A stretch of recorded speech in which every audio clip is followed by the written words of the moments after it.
shakalaka! Irving fakes, drives, James on the throwdown. What's up, geeks and gamers? What's up, sports fans? It is none other than yours truly, Pat, the mayor of Oakland and the lead admin of our Sports Wars group on Facebook. And this is the infamous Sports Wars podcast. We've been gone for a little while, but we're back. We've got a small handful of things to talk about in anticipation of playoff season coming up. Of course, I'm talking about the NHL playoffs that we are all clamoring for. No, I'm just kidding. No, but we do have the NHL playoffs coming up. We have the NBA playoffs coming up. Baseball season is started, and there's a small handful of NFL free agent moves that took place since the last time we spoke with everyone. And we're going to go ahead and get into it. First off, how you guys doing tonight? Doing good. Glad to be back with doing the podcast again. Everything's starting to ramp back up, so we're always ready to talk shit. The death row records of sports groups, you know how that goes. Absolutely. Oh, yeah. And we're being joined by John for the first time in a little while. John, how have you been, bro? Man, pretty good, man. Pretty good. I've been playing a lot of video games, trying to get in that MLB The Show 18. Oh, okay. Man, I got to find myself back into gaming at some point. Man. You're not the only one, man. That that whole summertime period post NBA Finals can get kind of rough. So I'm probably gonna find myself at some A's games and just try to get myself reacquainted. Trying to find something to do with your weekends. Absolutely. But in any case, guys, we're going to go ahead and get right on into it with the really, in a lot of ways, the last major free agent move within the NFL free agency season. However, it kind of came as a surprise to many. Brandon Cooks was traded to the Los Angeles Rams from the New England Patriots. The deal shipped the deep threat receiver to the City of Angels along with a fourth-round pick in exchange for a first and sixth-round picks. In you guys' opinions, does this have a major impact on the LA offense? And also, what does this hold for Brandon's future? Let's start off with Roy. I mean, I think it's very interesting that Brandon Cooks is on his third team in his rookie deal. He's had, depending on your thoughts towards Sean Payton, he's had at least two legendary quarterbacks and two pretty damn good coaches all pass. And now he's in LA. He's a West Coast guy. I mean, he went to college at Oregon State. They're bringing him in to do what they wanted Sammy Watkins to do. They could have had some wrinkles to that offense. Cooks is a small guy. They've still got Tavon Austin. Lots of speed. Right. That coach is their coach is kind of an offensive guru. So he's gonna obviously probably in year two he's gonna dial it up some more, throw in some new wrinkles to in the offense, and see what they can get Gurley and Cooks and Austin and whoever else they draft. I mean, they've still got I'll say they traded out of the first. So, but I mean, this is a really deep draft. I don't think Cooks puts them over the top. The rumor is that the Cooks was the consolation prize because they looked very hard at Odell Beckham. They did a serious vetting of him. They looked into his people and what he likes to do. They talked to all the people in New York, and apparently they did not like what they heard and decided to pass on it and decided to go with Cooks instead, who is, I think we all agree, is nowhere near the talent that Odell Beckham is, but he's nowhere near the headache that Odell Beckham has the potential to be either. So, yeah, that's certainly that comparison between those two guys, those two young talents, is certainly a double-edged sword, if anything. John, what are your thoughts on the whole transition to LA for Cooks? Man, as much as I hate to say it, man, if if Cooks couldn't do anything as Brady, with Brady as his quarterback, I don't see him doing anything with Jared Goff as his quarterback. I think it's dude's got speed. I just don't see him being a breakout player for LA. I mean, he didn't do much in New England. So, like Roy said, 3 teams on your rookie deal. Yeah, I mean, I can definitely see how the optics aren't really great for you to kind of just be shuffled and shipped around. Well, I mean, first off, I'm just glad the kid is up and well and breathing and cognitive. Oh, yeah, I forgot about Because that. first he gets power bombed by Rodney McLeod, ironically enough, a former LA Ram, and then Malcolm Jenkins knocks his fucking aura into another dimension. I thought that dude was DED. Yeah, I thought he was dead. the fact that He he's needs some milk. conscious. Yeah, he needs some milk, some cheese, some ice cream, all that. Somebody read him a bedtime story. Yeah. So for one, yeah, I'm glad he's straight.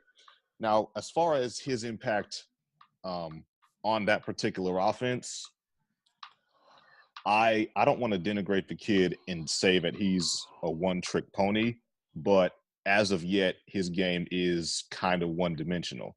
Now, I can see him going in there and Sean McVay really taking a look at his physicality and his skill set and saying, okay, we know you're a deep threat. We know you can, if you get a mismatch or a corner who's even slightly off step, boom, you're gone, touchdown.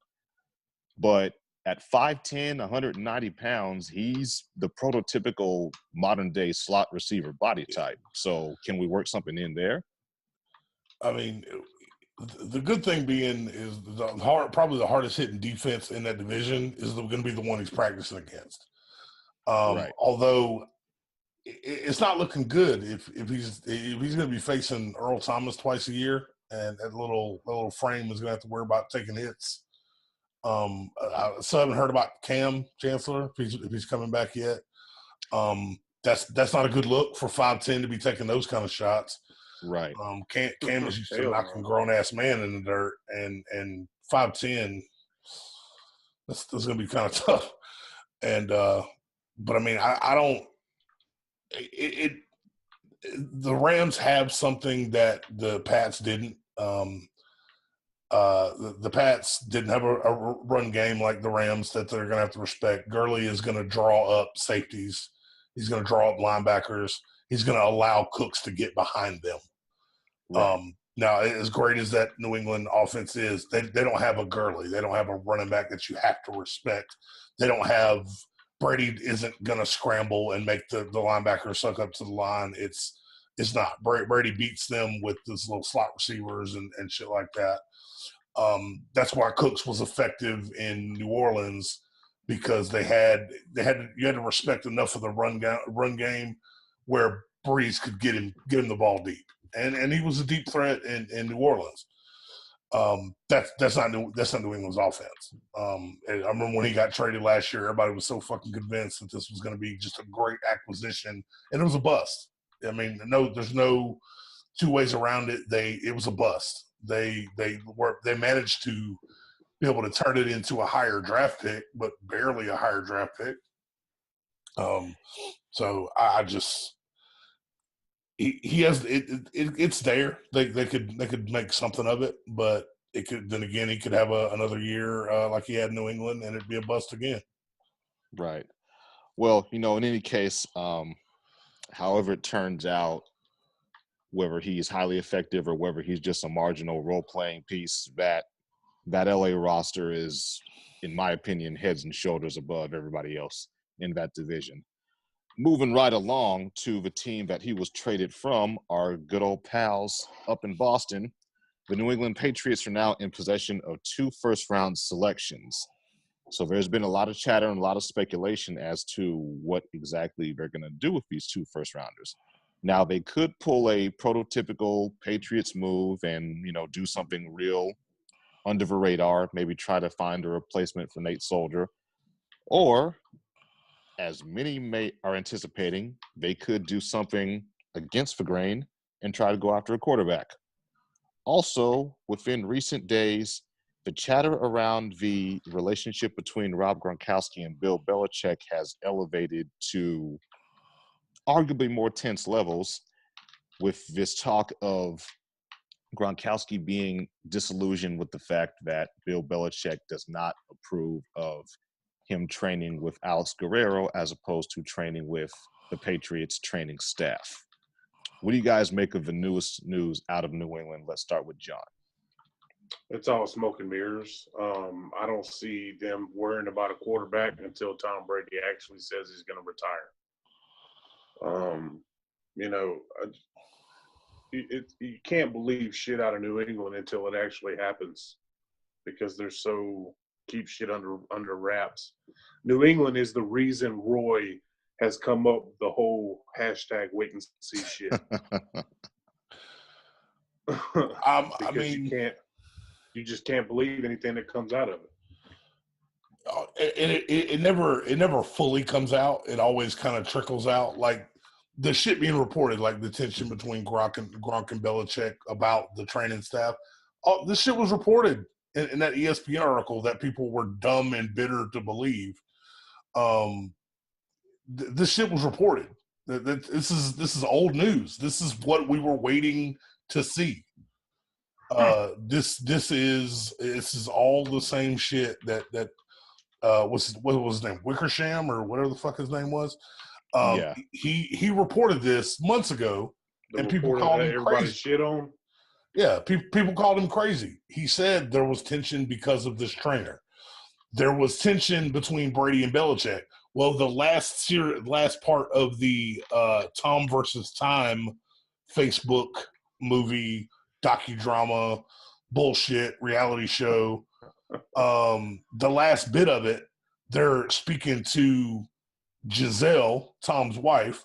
Now, keep in mind, Tom had full editorial control over this entire thing. And Right. they're interviewing Giselle, and they ask Giselle, like, what do you think Tom wants? She says, Tom just wants to go to work and have fun again. Which, to me, implies fucker's not having fun right now. Which means shit is tense in New England. Also, back to the possibility of who they may draft. This is the first time in how long that New England does not have some kind of succession plan at quarterback.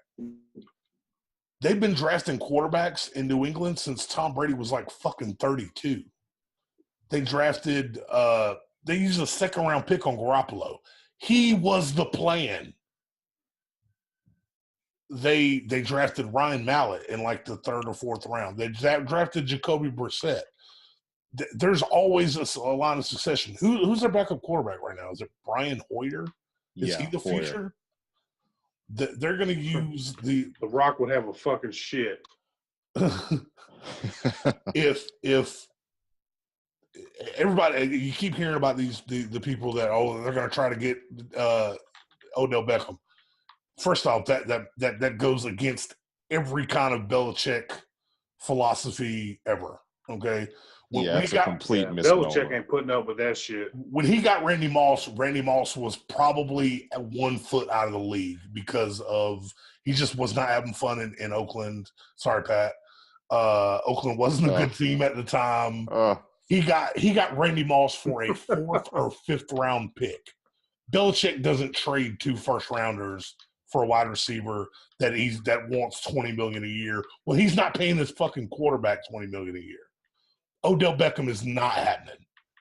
He's going to use these picks to either trade up and get the quarterback that Josh McDaniels wants, which I have no clue who that's going to be. It's not going to be the Lacrosse Richmond quarterback, LaRock. It's going to be it's going to be a Baker Mayfield. It's going to be a Lamar Jackson. It's not going to be a Darnold or a Rosen. It's going to be one of these, the Lamar Jackson, the Mason Rudolph or Randolph, or whatever the fuck his name is. It's going to be one of these guys, and they're going to draft a left tackle.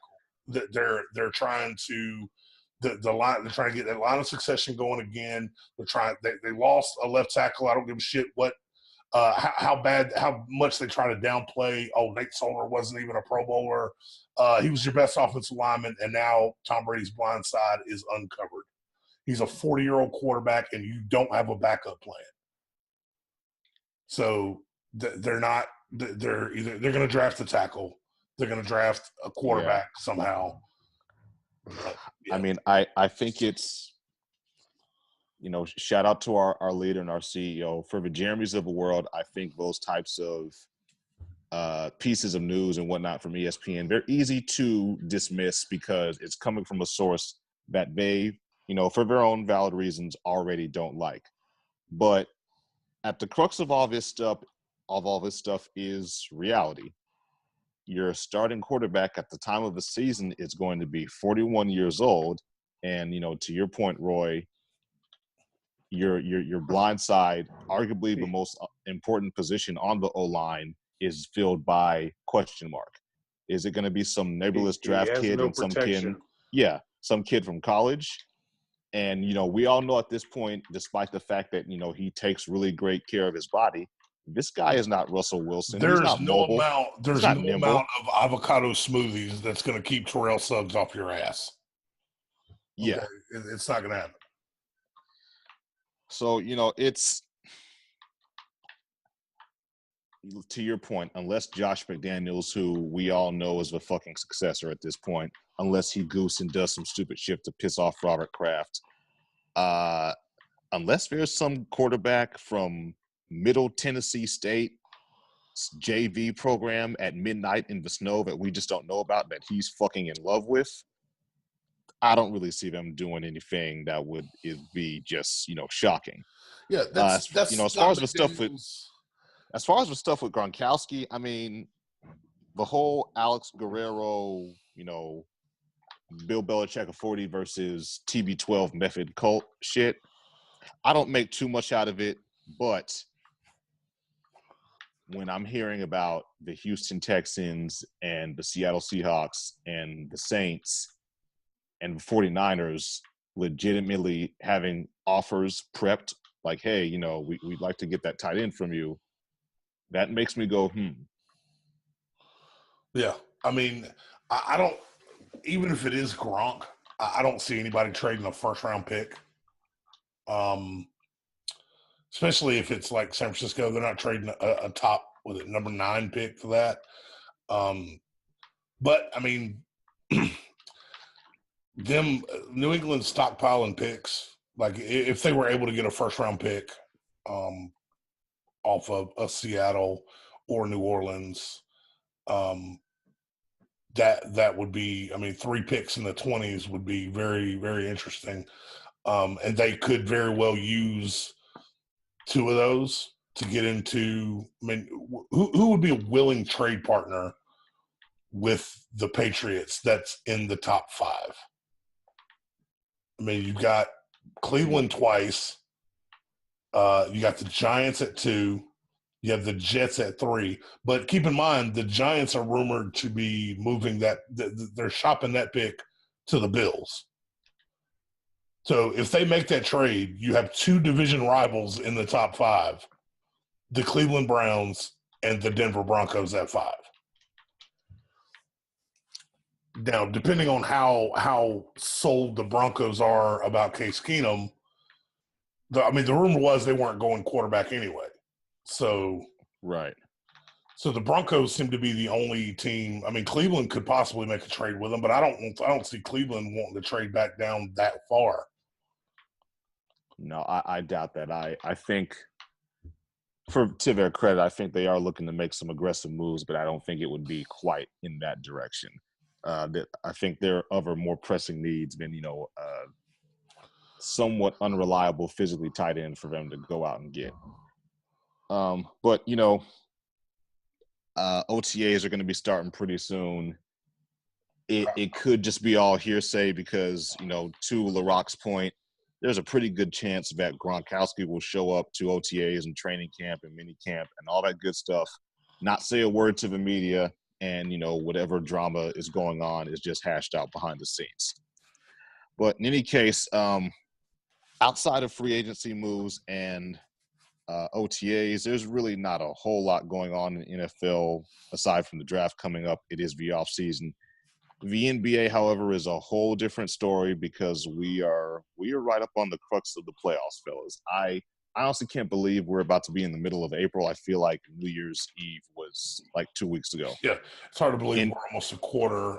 Well, we're over a quarter of the way done with the year. Yeah, it's insane. In any case, Oklahoma City defeated the Houston Rockets, the number 1 seeded Houston Rockets, on the road. Paul George and Russell Westbrook each scored 24 points, and Oklahoma City snapped Houston's 20-game home winning streak in a 108-102 victory. Now, OKC is in a position to make the postseason, but they absolutely must win their remaining 2 games, one of which is happening right now as we speak in Miami. Do you see Oklahoma City making noise in the postseason?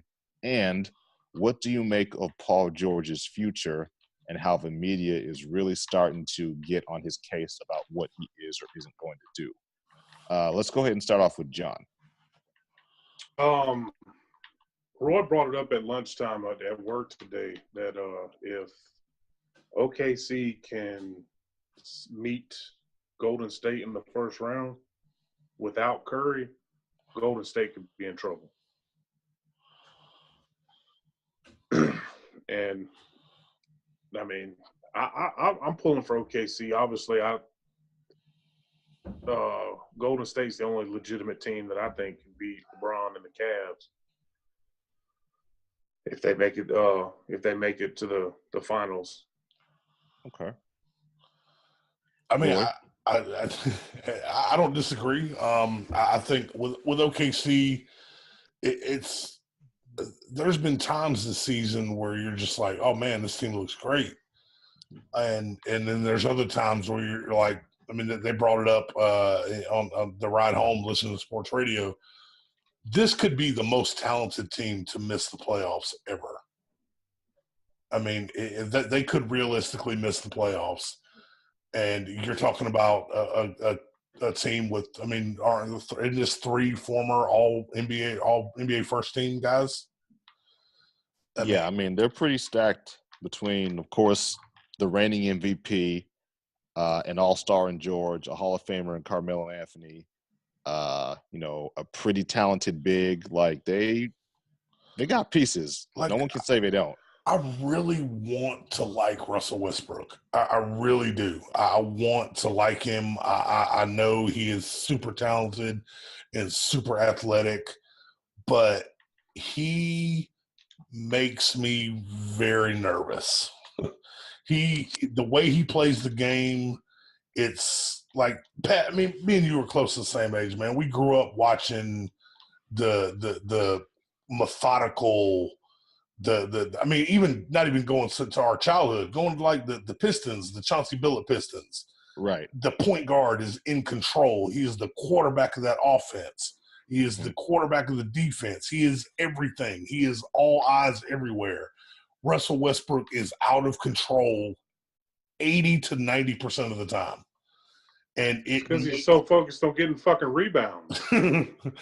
it makes me like, I remember when point guard play, the guys I grew up watching play point guard made me want to be a point guard. I didn't want to score points. I wanted to get 25 assists. I watched Jason Kidd. I watched Steve Nash. I watched Gary Payton.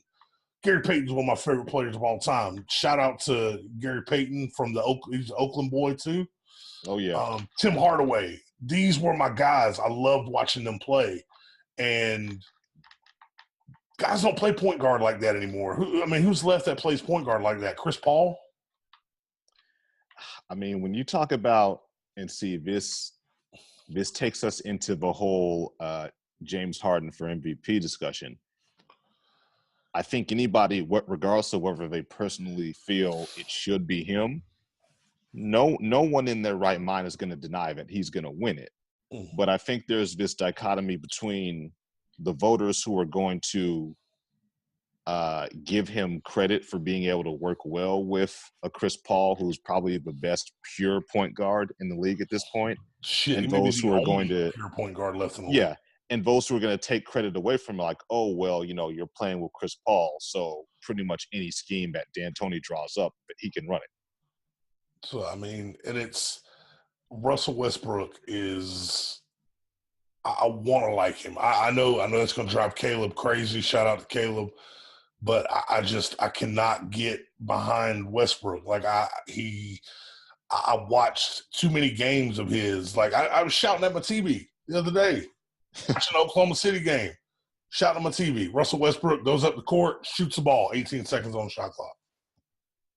Nobody else touched the damn ball. Like that's, I mean, and I'm not even pushing the San Antonio Spurs like, oh, everybody touches the ball twice in a 24-second shot clock. We'll be getting to them in a second. Yeah, I mean, watch Golden State. Watch that ball whips around from one side of the 3-point line all the way to the other, and it's good. They're good passes. Everybody touches the ball except for whoever's playing center at the time for him, and he just catches the rebound. Whoever shoots it. So I mean, right. There's too much talent. You can see the frustration. Because what happens in OKC is, okay, Russell goes down, shoots the ball, 18 seconds on the shot clock. Then next time, somehow Carmelo ends up with the ball, and he's like, fuck this, I'm getting my points. And he doesn't pass the ball. And George is kind of stuck there in the middle of this shit. Like, we know that Paul George can share a spotlight. We saw it in Indianapolis when he was sharing the spotlight with Lance Stevenson, and when the mirage of Roy Hibbert's talent was still there. I mean, did anybody fall off faster than Roy Hibbert? Jesus. I mean, he went from. I'd have to do a deep dive in terms of people's season stats over that stretch. I mean, he went from like everybody considered him a top 5 big man in the league to where is he playing now? Everybody considered Roy Hibbert like he was that year when Indiana was giving Miami fits in the playoffs, when Stevenson was blowing in LeBron's ear and shit. Oh my God! Everybody was convinced that Roy Hibbert was a top 5 big man, and now minus 3 years later. And see, it's funny how certain players and certain instances trigger memories of you. I remember talking to Zach. Shout out to our NBA moderator, Zach, in the group a couple of days ago, how the year before that, before the whole ear-blowing bullshit, I was desperately looking forward to a Miami Heat New York Knicks Eastern Conference Championship. And lo and behold, it was the Pacers who stymied them and prevented that from happening. So watching the eventual Eastern Conference Championship, I was just like, oh, like this is good, but it's not what most of America wanted to see. No, it's not like that Western Conference Finals where it was Denver and LA when it was Kobe versus Carmelo. That was a good year. But I mean, I think George is gone. Paul George is done. If they don't win at least the first round, he's gone. If they somehow pull off something crazy and knock off Golden State in the first round, a Steph Curry-less Golden State, if they knock them off, I think that they could. I mean, their next round matchup would be against the 3-6 winner. Not real sure who that is at this point because I think Western Conference is still up in the air. They could win that. They could very well win that round too. Because I mean, the difference between the 3 seed to like the 9th seed is 2 games in the West. It's some kind of strange percentage of averages. It's like 2.4 or something obscure like that. So I mean, my whole thing anybody. is, I feel like the team is too talented not to make a strong push literally in these last 2 games to go ahead and get in. And then pertaining to Paul George's future, my overall sentiment on it is Like if I just had him on the phone, like, bro, you don't owe these snarly media characters and beat writers, you don't owe them shit, okay? You can give them a super cookie cutter, robotic, politically correct Russell Wilson answer and then just get out of there. You know, like the rest of the season still has to play out, and then you make your decision in terms of what's best for you after everything is all said and done. Before the playoffs start, like, you're better off telling them to kiss your ass about what I'm going to do. Yeah. I mean, everybody thinks it's I don't know where George's head's at as far as like how he feels about playing for the Lakers. I've never really viewed Paul George as anything but like, I mean, he's a like a B tier guy. I don't think he's definitely not a top 5 player in the league. He may be top 10, pushing it. Probably not. I'd say. I think you could legitimately and objectively put him somewhere maybe in the top 20. He's never going to be the best player on a championship team. He's never going to be. It's just that simple. That's why initially when he was traded to OKC, that's why I thought it would work. I was like, this could work. Russell's going to be the main guy. Paul George will be there to take some pressure off of him. And then they got Carmelo, and it kind of went to shit because Carmelo and Russell are kind of cut from the same cloth in that this is my team. I'm going to do the scoring. And George just kind of got stuck in the middle because, I mean, that's where I think he's got a little LeBron in him, whereas LeBron has got no problem. Like, oh, I'll pass the ball to D-Wade, or I'll pass the ball to Kevin Love. I'll pass the ball to Kyrie. Where George is like, oh, I'll pass to Lance Stevenson. I'll pass to Roy Hibbert. I'll pass to – hell, he had George Hill on that team in Indy. I'll pass to George. Yeah. I mean, Paul George has got no problem taking a back seat to his teammates sometimes, and he'll even step up and become that alpha when he needs to be. But, I mean, he got lost in the shuffle in OKC. I don't see him staying unless they pull off some insane shit. I just don't see it. Yeah, I mean, it's definitely going to be captivating if they run into the Warriors, because we are a mess right now without Curry. We're 7 of 9, and this to me is almost like a bittersweet moment because obviously I don't want to see Steph hurt, but everybody who took, the cookie cutter sentiments from the First Takes and the Undisputeds of the world and just called Steph overrated this, overrated that, without even having full context of the kind of piece that he is within our system. I'm like, okay, look at how we're doing with KD, but without him. Then tell me how he's overrated. I wanted to ask you about KD. What's up with that motherfucker playing tough guy, getting all these damn ejections? I mean, he weighs like 90 pounds soaking wet. I was actually going to ask about what his deal was talking shit about Steve Kerr the other day. Well, I mean, to answer your first question, John, he's definitely taken the whole I'm not a nice guy anymore narrative theme, whatever, and ran with it. And he made a personal decision for his career and for his happiness that he knew was going to draw a lot of vitriol. So I think it's kind of a persona and a facade that he uses professionally, and off the court, whether or not he's a different person, it's all speculation. I mean, I know, Caleb and certain others would say that he is. And I mean, I respect their point of view, but I think it's kind of like how when football players are playing on the field, they kind of, go to a dark place, so to speak. They're not their normal rational selves. They kind of let their animalistic instincts take over. I think it's similar with him, except to a much, much, much, much less pronounced degree. Yeah, I mean, people forget LeBron did that when he went to Miami. Yeah, that first year in Miami, he was all smiles and happy, and they got their ass whipped by the Mavs in the finals. And then year 2, they come in and and LeBron decides it's just time to bully sons of bitches. Oh, And yeah. he fully embraced that villain role. And I think it actually made some people who had kind of been on the fence about him kind of respect him a little bit more.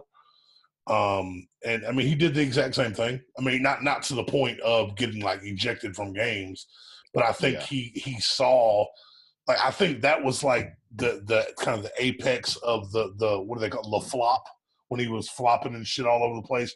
He did that a lot more that year because I think he kind of knew that shit drove people crazy, and he did that quite a bit. And he's toned that down a lot. Like I don't see any 5-minute montages from last year's season of him flopping because it's harder to find. Well, yeah. Well, the Braun detractors of the world are skimming through game clips and footage trying to put it together, but that's a whole another endeavor. Now, speaking of LeBron back during those Miami Heat years, 2013, 2014, we all know that their opponent back-to-back years was none other than San Antonio Spurs. Since that 2014 championship, the Spurs, they haven't really been the same dominant presence. Obviously, they're still an elite team. They're still extremely well coached, and there's still a presence within the West year in, year out. But with regard to finals appearances, it seems like that chapter is really closing. And in recent weeks and months, the tension between the camp of Kawhi Leonard and the rest of the San Antonio Spurs seems to have gotten to a point that we are not accustomed to seeing from this organization. Tony Parker has basically acted as Greg Popovich's mouthpiece, verbally and publicly taking shots at Kawhi. And it's just peculiar to see this happening from an organization that's similar to the Patriots. I mean, hell, you had a better chance getting information out of East Germany before the wall came down than you would out of the Spurs and the Patriots. World War II reference. Shout out. Hell yeah. History Channel. What do you guys make of all this tension in San Antonio? I'll start with Roy. I think it is extremely telling that this team was not built for any kind of adversity. One of the funnier things that I saw or that I heard, usually on my way home, I listen to sports radio. It's pretty much all I listen to now. And the Herd with Colin Cowherd had a special guest. It was Steven Jackson, who is, longtime NBA player, played with the Pacers, played with the Warriors, I believe, when they had Baron Davis and whatnot. Oh, yeah. He also played with – we believe. He played with the Spurs. Let's just say Steven Jackson does not have very many nice things to say about Tony Parker. He more or less said Tony Parker doesn't have any balls. Tony Parker's not very well liked. He more short of calling him a bitch, he called him a bitch. Tony Parker is. It was like, dude, I drove home with my eyes wide open because I've never heard. You don't hear athletes just kind of like, especially like former athletes, speak on their opponents or their former teammates as bluntly as this, and without knowing that there's some problems. Like, Ray Allen and like Paul Pierce and shit don't really get along. Mainly Ray Allen and Rajon Rondo, but none of them have come out and been like, "Oh, he's a bitch." They very much play it like politicians and middle of the road. Steven Jackson they water it down. Yeah, he Steven didn't. Jackson was like, Parker doesn't have any balls, and I was just like, holy shit. Shit. And it was and he Jackson is very much on the side of Kawhi Leonard. Jackson didn't have very nice things to say about Popovich, in that it's just like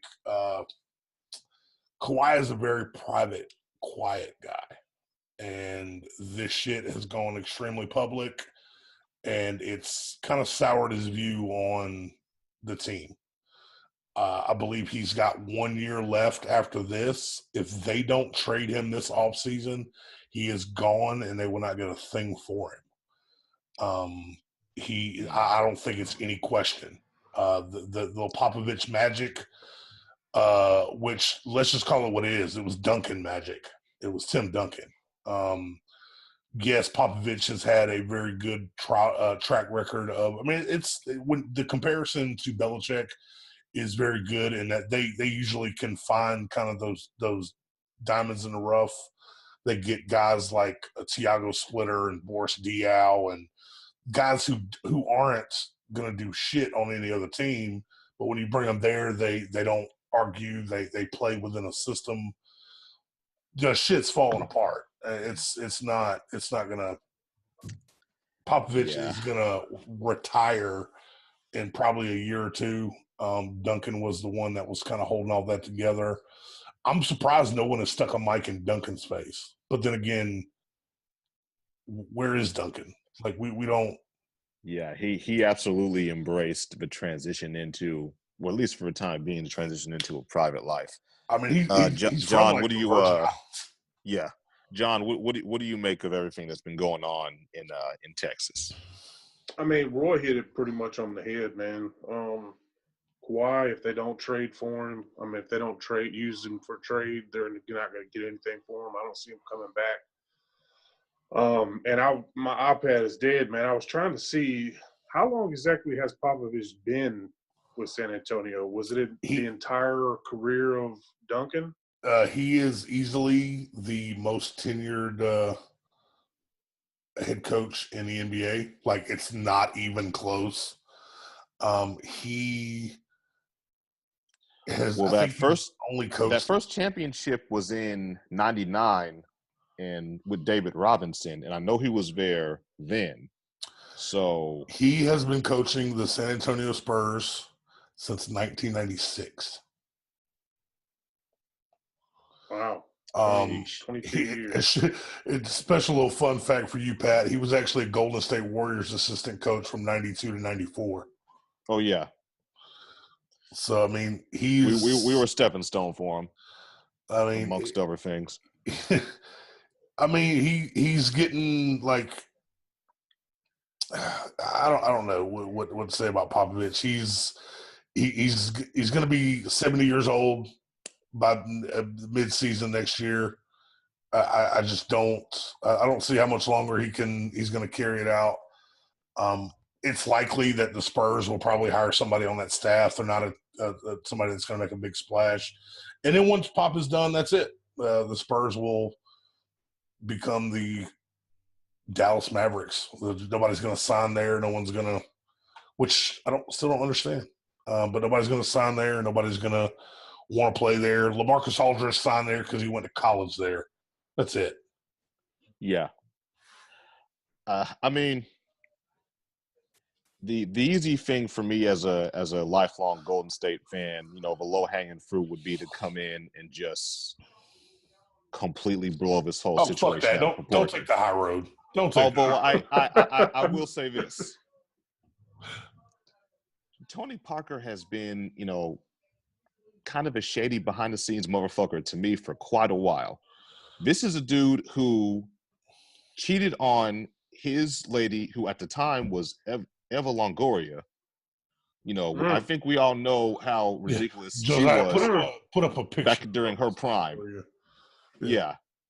And did so with a teammate's spouse. Now, of course, you didn't hear about this because, San Antonio, like New England, they tend to keep a lot of shit in-house. But furthermore, the media has beat it into our heads that this team and this organization basically has a monopoly on being well-run and well-organized and just righteous to the T. And yeah, as a fan of a rival team and as somebody who kind of, objectively expects good and bad from every organization, I never really bought into the whole San Antonio's just so righteous and sanctimonious. Oh, I like dirt. Which teammate's wife did he sleep with? What's the rumor?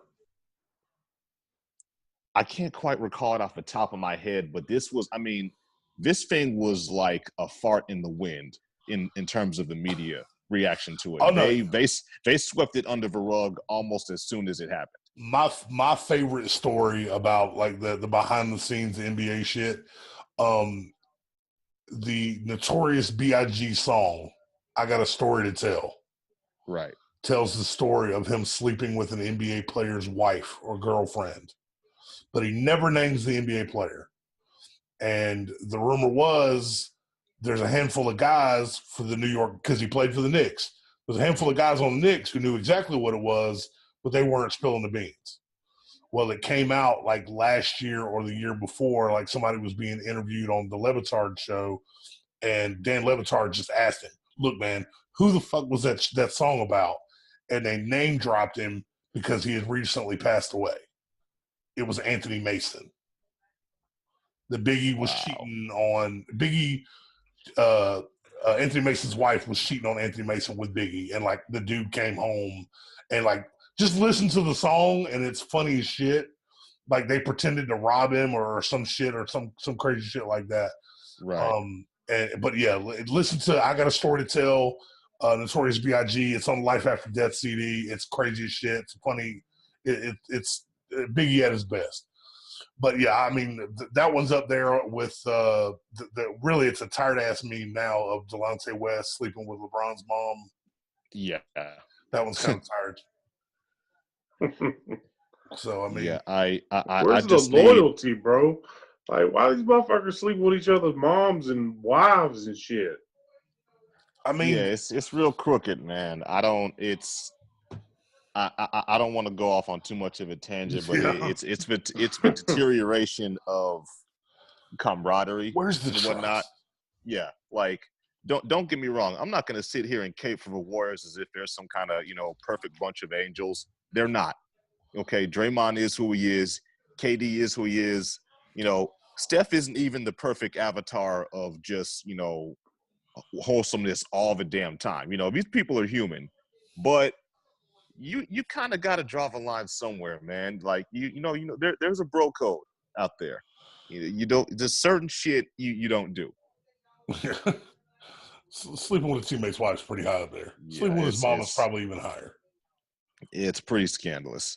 Well, in any case, guys, now that we're done with our traditional array of topics revolving around news and pressing issues of the day, we're going to go ahead. We're going to go a little bit off the reservation and against the grain from how we normally do this podcast. Now, for those of you who are listening, whether you're a longtime fan or whether you are new, if you are not a part of our Sports Wars community on Facebook, you should be. Shameless plug, we are the best sports group on Facebook, period.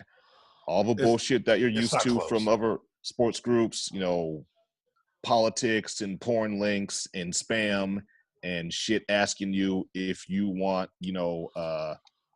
pills for certain bodily functions. Yeah, you don't have to worry about that shit with us. All right? Yeah, now, and if I can touch on another thing real quick. Oh, yeah. The number may be low, but trust me when we say quality over quantity is better. Oh, absolutely. So don't get skewed by the fact that we have low numbers, but we don't put up with no bullshit either. We may have a low membership, but if you look at our activity, our shit is popping. With that being said, one thing that's been real hot as of late is this growing discussion revolving around the mentality of hockey fanhood.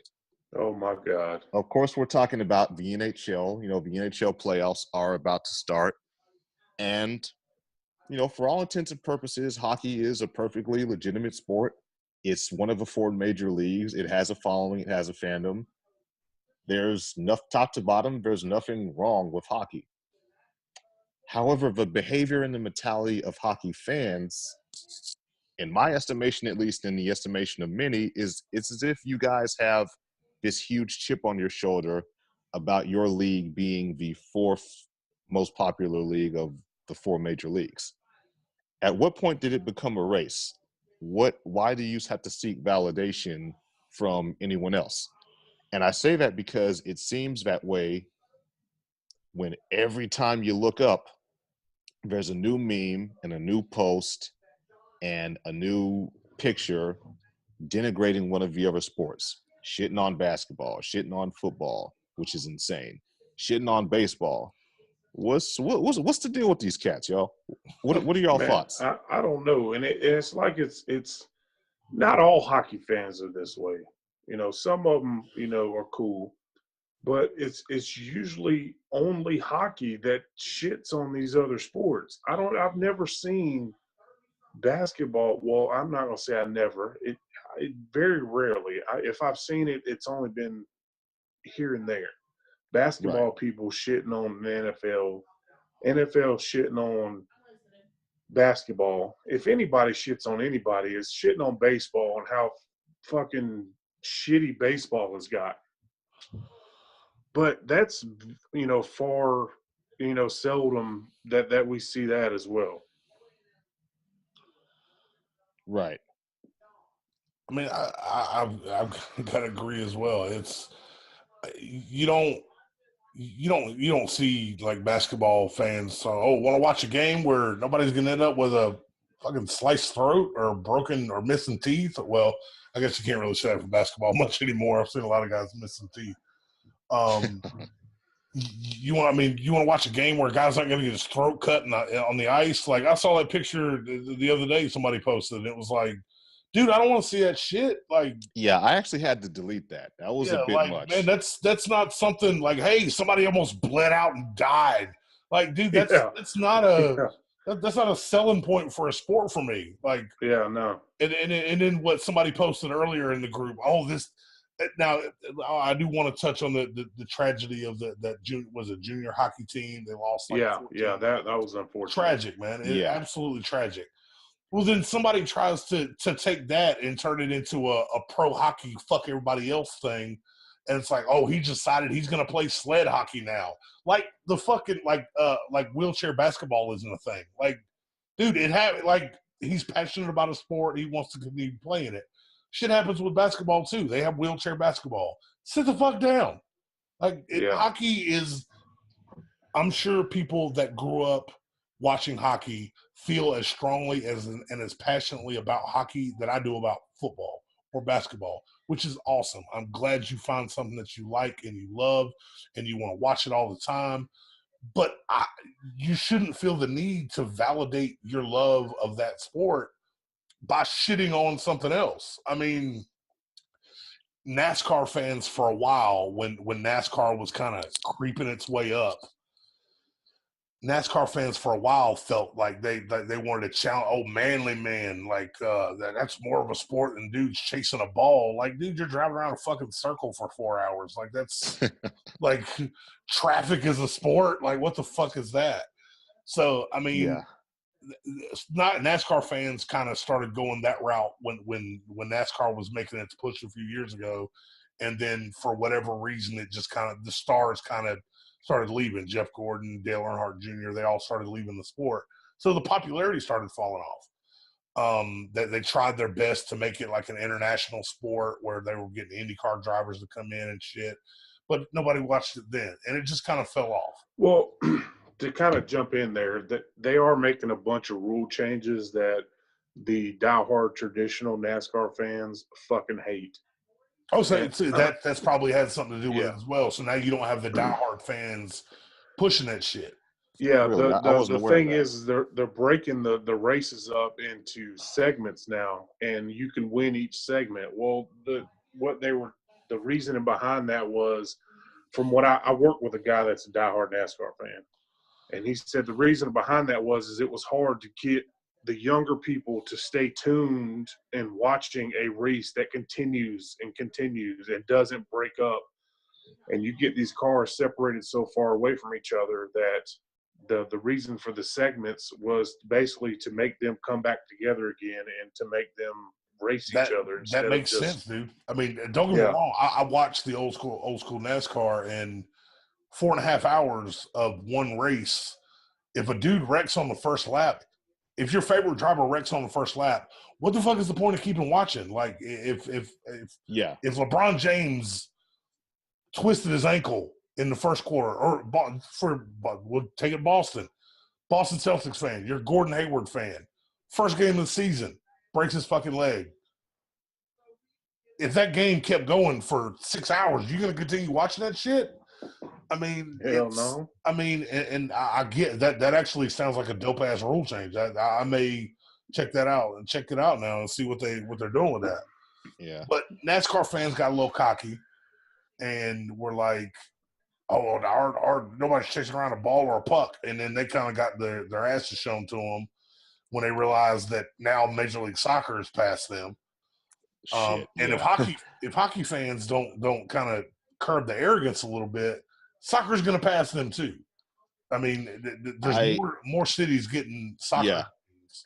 I put it to you guys like this, and this is my perspective as obviously I'm a West Coast guy, but my parents are from the South, and I've traveled extensively between the South and the Northeast. So I feel like I have a pretty good scope of this shit on a national scale. The whole hockey dynamic and their fans is a twofold thing. Number one, hockey is in a more obscure light, not because it's just this, low tier, poor sport. Like, no, it's because there's an international kind of barrier going on. Hockey is something that's primarily Canadian, and it comes from a place that has a climate that is much different from us in the United States because we're a whole 2,000 miles further south. You go into the northern regions of Canada, like it's freezing cold damn near all the time.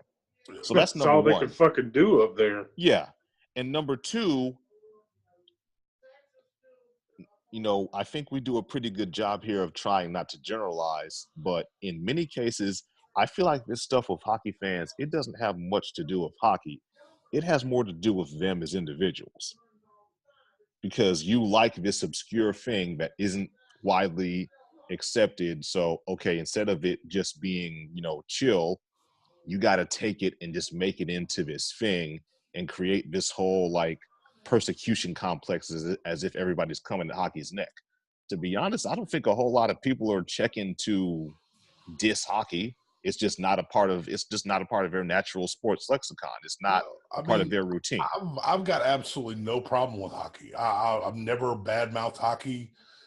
Even when people make posts shitting on other sports, my problem isn't with hockey. It's not. I don't doubt that those guys are tough as shit. I couldn't take a goddamn puck to my face. No. I couldn't, like, I don't want some 250-pound dude coming at me at 20 miles an hour because he's sliding on the ice and shit. I don't want that shit. The dudes are tough. They are athletic. I couldn't imagine constant movement for however long the periods are, 15 minutes, 20 minutes. I couldn't imagine that shit. I've said in the past, if I ever had someone sit down and explain the rules to me, I would probably enjoy hockey. I'm in Georgia. Don't nobody explain hockey down here. I can tell you what, I can explain NASCAR. I can explain fucking cornhole. Nobody explain hockey. I mean, it's. I know baseball. Baseball's a sport that everybody. Bitch, when this shit ends, you're gonna explain cornhole, motherfucker. Because I bet you can't. I probably. I know. I said somebody. I understand. You toss the fucking bag in the hole. That's it. But I mean, bag in the hole. My point being is, I have no problem with hockey. It's the hockey fans that have this arrogant. Our guys are badasses, and your guys suck. Your guys are that they sit down over a hangnail, or dude, Ronnie Lott amputated his own fucking finger. What's the dude who was on was it Merlin Olsen? Wasn't he the one that was on like Little House on the Prairie shit? He played with a broken leg in a Super Bowl. Don't tell me shit about a tough guy. There's tough guys in every sport. I put it to you like this. The whole weighing how quote unquote tough the athlete is as a way to judge the validity of the sport is kind of nonsensical to me. But just for the sake of argument, let's go ahead and take it and treat it as if it was valid. Number one, take a tough guy hockey player and take his skates off and put him on the field and let Cam Chancellor or Landon Collins or Keanu Neal or Malcolm Jenkins hit him. Just put a real just shoulder buster on him and see how he reacts.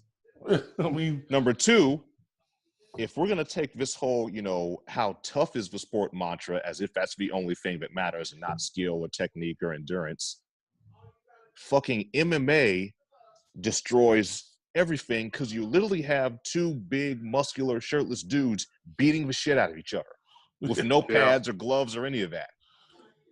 I mean, it's So that seals the deal, seals although Valiant right if in the you want there. to see some MMA is on top. if you want to see some really brutal shit, go to YouTube and look up Australian rules football.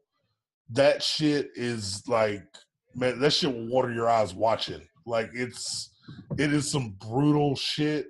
These dudes are wearing the I'm gonna test your old wrestling knowledge. You remember Rick Steiner Brothers? Oh yeah. Okay, Yeah, remember that big ass thing he used to wear on his ears and shit to protect his ears from getting like the what they call them, cauliflower ears. Right. And dude, those fuckers wear that shit in Australian rules football. Like so the side of their face doesn't get scuffed up on grass. Like that's like they're getting fucked up in Australian rules football. It is crazy. That's some tough guy shit. No pads, just a bunch of big ass dudes fucking each other up. Fucking each other up and down the big ass field. And it's Yeah.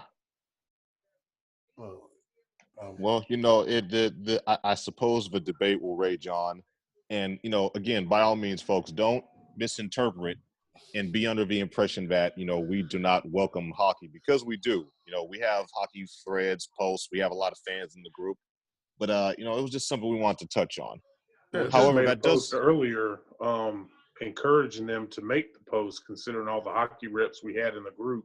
right.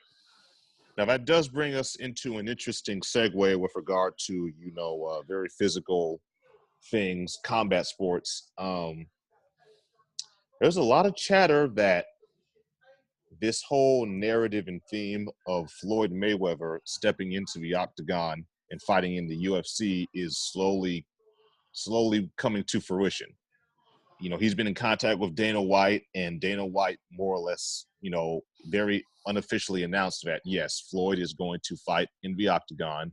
It's going to be a UFC match with altered rules aside from, what the normal establishment is. And the prospective opponent would be Conor McGregor, barring that he gets himself out of this little legal situation that he's in. What do you guys make of all this? That shit ain't happening. well, I don't think it's gonna happen. I saw our MMA specialist Michael posted something a little earlier that prior to Conor McGregor losing his shit on that bus, there was an agreement in place that they were getting ready to announce. It was going to be Floyd versus Conor Part 2, but this time it was going to be in the octagon. Right. The downside to it is there were some modified rules, which essentially turns it into a fucking boxing match. 4-ounce gloves, no shoes, 5-minute rounds, no kicks, no takedowns, no elbows, no knees. The only thing that will be allowed is the clinch. What the fuck is that? I mean, if there's no That's knees, boxing. that's boxing. That's boxing without the fucking shoes. That's boxing in an octagon. So they're gonna cater the rules specifically to Floyd. And I think that was part of the rules were made so Floyd would agree to it, because Floyd's not going to agree to having his fucking head kicked in, because that's all Conor would do is stand back and just kick, and Floyd wouldn't. I mean, he'd probably do the same thing he did in the boxing match. He'd just let Conor tire himself out. But if they went full MMA rules, Floyd wouldn't have a fucking chance. Because I would grab Floyd's little ass and I would lay on top of him and beat the shit out of his kidneys. If it was traditional MMA rules, one, MMA striking and boxing are two completely different realms. Yeah. And two, a simple takedown, a leg grab, a charge, like a bring down tackle, anything that gets Floyd off balance and on the mat, it's over. Yeah. I mean, Conor McGregor, much less any other, even intermediate level MMA fighter. I mean, he could elbow the shit out of him. Like you say, he could get at his torso, like he can do a submission hold. There's a whole litany of things that Floyd is not used to encountering from an opponent. Yeah. Now, we know that as a boxer, Floyd is a defensive technician. So having those rules catered to, be what they are, like it's really the only way that it would make it feasible, because Floyd to me is one of those guys who is a lot more intelligent than he leads on. And everything that he does, it seems like he's just shooting off the hip, but really it's all planned and calculated. The thing that I wonder more about than anything else about all this is he doing this because it's just Floyd being extravagant and keeping his name out there? Or is he doing this because he needs a big paycheck? I mean, I think Floyd, at this point, it's about ego. He doesn't need the money. I mean, wasn't he dropping what was the bet on did he bet like 2 or 3, like $1 million or something on some sporting event, whether it was the Super Bowl or something that just passed recently? Right. Floyd craves attention. I think he's going to continue to fight anybody he can inside of his weight class for as long as he can. He was supposedly retired 3 or 4 fights ago. The Manny Pacquiao fight was supposed to be the last one. They were both retired at that point, and then the Conor fight happened, and now they're talking about another Conor fight because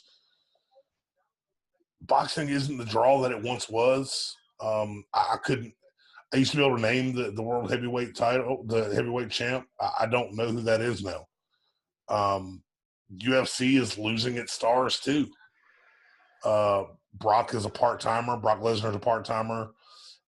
John Jones cannot stay off the booger sugar. Yeah, Jones can't. Well, he can't stay off the juice, and his mentality is all fucked up because which is truly tragic because he was a transcendent talent. No, he was talented as shit. He just him against Lesnar, he would wreck Lesnar, completely destroy the guy. And then you got Ronda. She just made her WWE debut last night. Apparently, she did great. She did well. Yeah, they said she knocked it out of the park at WrestleMania. Yeah, I heard a lot of.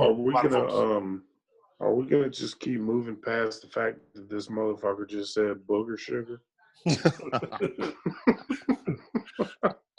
Ronda is. I mean, I saw a lot of people talking shit. A lot of people talking shit about Ronda. If you can't win fights, then go to a place where you're scripted to win.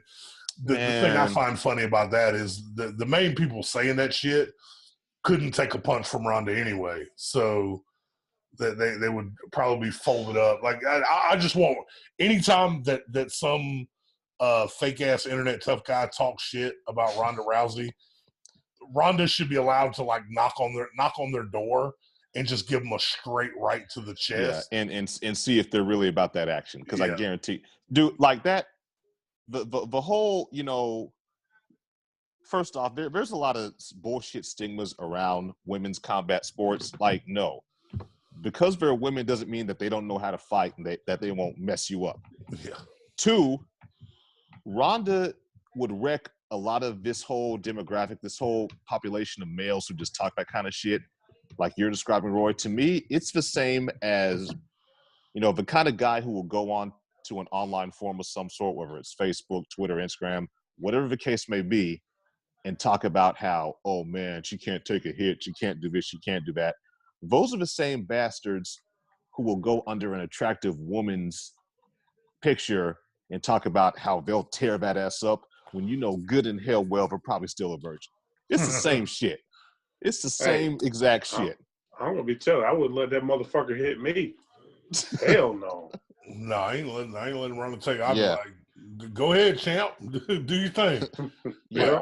Go on, Ronda. I got a T-shirt ready for you. We ain't got no problems over here. No, I mean it's just it's crazy to me. They ignore that she was champ for goddamn, for how long? I mean, you don't. Most boxers don't. Most boxers or MMA fighters. There are exceptions. Floyd's undefeated. I'm sure he hasn't gone his whole career without somebody putting him on his ass at least once. I'm not saying he lost the fight, but he's been knocked down. No, he's had. There have definitely been some bouts that were more physical than others. I mean, there are people who still to this day will say that Miguel Cotto beat him, and even though Miguel Cotto didn't win the match, physically Floyd was more jarred than he had been in a long time. Yeah.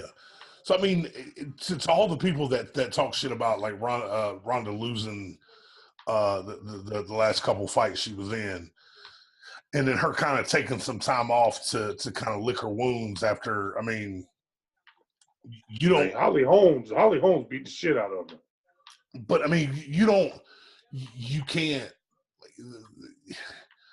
come out talking that much shit and then get your ass whooped and then go immediately back to talking shit. You got to like take a step back for a while. Oh, exactly. Yeah. And so like she just, I mean, she had to take the appropriate amount of time. I mean, good for her. I mean, she's still young. Like she's not some old ass like washed up. I mean, I'm not saying Brock Lesnar's washed up, but Brock Lesnar's 40. He's not quite as spry and nimble as he once was. Tell me y'all didn't just hear that. And what? Just got a fucking Amber Alert and my fucking ears are bleeding. But I mean, Ronda Rousey's 31. And she just started wrestling. Some of these wrestlers, I mean, hell, Undertaker wrestled a match last night. Undertaker's like 60 years old or some shit. I mean, she can make a shit ton of money.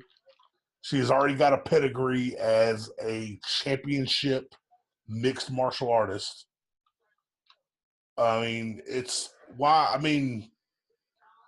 continue to, I mean, she's going to make a shit ton more money she'll likely make a shit ton more money as a featured female wrestler for WWE than she would get her brains bashed in like once every 6 months in UFC. I mean, it's a smart business move. You can control the environment. I mean, WWE, and it reminds me of the very short period of time where there was chatter about Gronk possibly going to the WWE, which for his situation would have made no sense at all. But for Ronda, okay, yeah, it's a lot of travel. You know, you're on the road for like 250 out of 365 days a year. It can be taxing, but it's a lot more measured, and it's your physical energy and your effort is spread out over a long period, as opposed to UFC where it's like, okay, you have one big match that you prepare for months, and should you have even the slightest misstep, you're going to get wrecked. And the period of recovery and resurgence time after that, I mean, shit, who knows? It could be 6 months, it could be 9 months, it could be a year until you see action again. So, you know, professionally, I think her transition, you know, it makes a lot of sense. I mean, and people were talking, the way people talk shit about her, it's like, it makes it sound like she was a shitty fighter. She wasn't. She had 14 fights. She won 12. So, I mean, and of those 12, I mean, none of them were by decision, okay? She didn't, like, the judges decided who won. She either knocked the motherfucker out or they tapped out.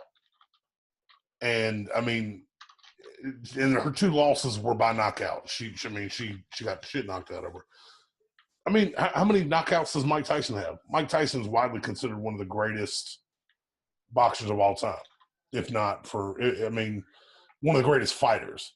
Mike Tyson's ass got knocked out. How many times did Muhammad Ali get knocked out? Now, by no means am I comparing Ronda's career to Muhammad Ali. I'm just saying that people tend to forget that in a sport where you're either going to win or lose, knockouts happen.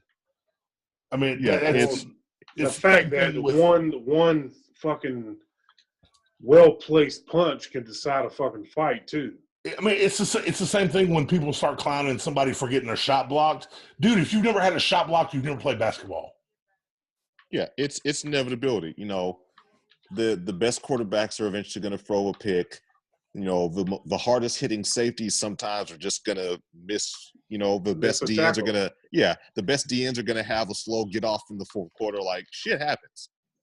And you make an interesting analogy bringing up Mike Tyson. Like, Mike in his prime and for a long time out of his prime, like, guys legitimately feared for their lives going up against him because he was that violent of a striker. But, Buster Douglas goes in and he doesn't play conservative. He gets right in his face and just starts throwing fucking haymakers. And sooner or later, he caught that chin at the right spot, like John says, and that was it. Yeah, I mean, like I just the backlash against her. Maybe it had to do with her talking a little shit. But what fighter doesn't talk a little shit?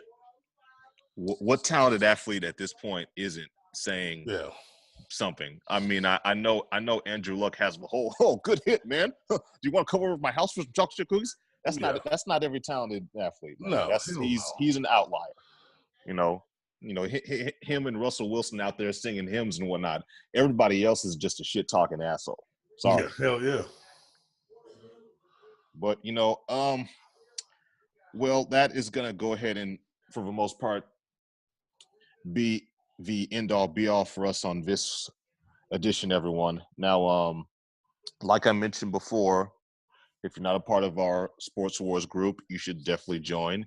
If you are into video games, movies, comic book culture, whatever the case may be, you definitely need to hit up geeksandgamers.com. Consider being a patron. We do have a Patreon account set up. And also the Sports Wars podcast, what you're listening to right now, it used to be on our main Geeks and Gamers YouTube channel. It is now going to be moving forward on our Sports Wars YouTube channel.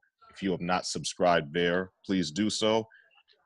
There's going to be a lot of strong opinions. There's going to be a lot of controversial takes. And it's not the place to go to if you're really in your feelings about sports. Or maybe if you're intrigued by having, your feathers ruffled, then that may be the case. But in any case, we have a lot of very interesting things going on, so please make sure you stay tuned because we got some dope shit in the works. With that being said, gentlemen, do you guys have any shout-outs? I got a quick little shout-out to Villanova, the Villanova college basketball team with the national championship. The city of Philadelphia is getting a little too big for the damn britches and probably taken down a notch. It looks like the Sixers may be that sacrificial lamb in the first round of the NBA playoffs, just because Philly's getting a little cocky, like they're some fucking sports dynasty town. So they had a little magical run with the Eagles and Villanova, who would taking nothing away from Villanova. Two-time champions twice in 3 years. The coach is damn good. He's doing everything great. Taking nothing away from them. But the city of Philadelphia needs to sit the fuck down because they're getting a little cocky. No more licking dog shit with Philly cheese on it. So that's fucking terrible. That's my shout out to Philly. Sometimes you got to get humbled, and I think the Sixers are going to get humbled. John? Everything Roy said, and we have a Twitter, Sports Wars GG. We have a like page, Sports Wars GG, I believe also. Again, Patreon, if you're not a subscriber. Right now, we currently have a giveaway that we're working on by a few paintings that were donated to us. Roy, help me out. I don't want to mispronounce his last name, but Jimmy is his first name? Bizzo donated us a few dope-ass paintings for us to be able to give away. Yes, so they shout are out tremendous. to him for that. And if you are interested in Getting Something Done Yourself by Jimmy. He has an Etsy account. It is Geeks, GeekZN, just the letter N.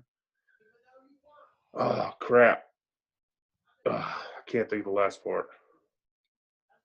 It's going to be up on the YouTube page. Yeah, it's on the YouTube page. We'll put it in the description, and it is also on the like page in the comment section of the giveaway. I apologize, Jimmy. I should have wrote that down. Sorry about that, bud. No problem. No, we're definitely going to get his information out there further because the work that he does is absolutely tremendous. You know, we definitely appreciate him. You know, it's a good look that, you know, we have a community of tight knit people, and, you know, we have all these various, you know, different viewpoints and different opinions. You know, we get at each other, you know, we talk shit, we roast. But at the end of the day, it is all love. And that's something that I, you know, am very proud of in terms of the growth of the community over the last few years and just, you know, the direction that we're moving in forward. So, you know, as always, shout out to the community for supporting what we do. And to end things off on my typical petty note, I do want to give a shout out to the Duke Blue Devils. You still don't have as many rings as Carolina. You didn't get another one this year. You're not getting another one next year. And a lot of Duke players in the NBA right now not doing a whole lot, whether they're injured or maybe they're just sorry. Why? Because they're bums. Because Duke is trash. And that's really all there is to it. Chapel Hill, go Tar Heels. We'll catch y'all later. Peace. Geeks and Dreams.